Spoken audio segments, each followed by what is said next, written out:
thing that people struggle with is prayer and cherished sin. Psalm 66:18 again. If I regard iniquity in my heart, the Lord will not hear me. Well, this sounds like there's not much chance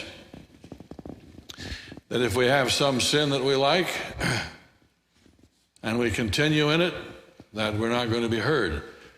But this leaves the disciples out, because the disciples had a relationship with Jesus, and they also had sin in their lives. It was continuing, known sin. They knew it was wrong, and they continued to do it. That sounded like cherished sin to me.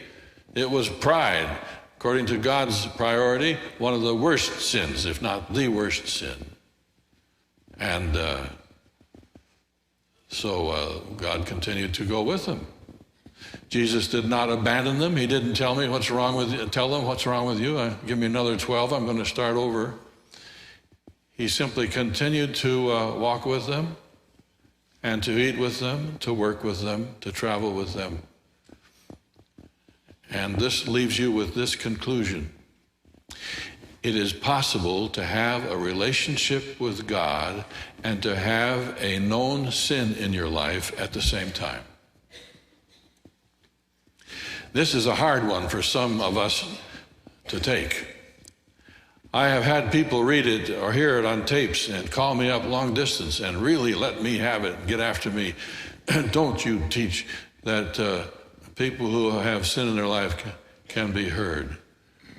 But it's true. And it's based upon Jesus' closest followers. It is possible to have a sin in your life and to have a relationship with God at the same time. But here is a very important principle. Sooner or later, one of these is going to go. And if that's true, then it's very encouraging. That means that if I continue my relationship with God, that sin is going to go sooner or later.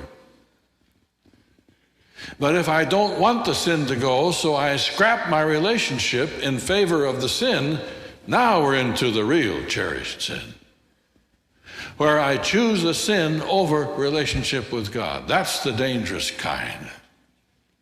And Judas became a victim of that kind. He was smart, probably smarter than the rest of them, and he got the idea that if I continue this relationship with God and being close with Jesus, my sin is going to go. I don't want it to go, so he scrapped the relationship. That is what cherished sin is.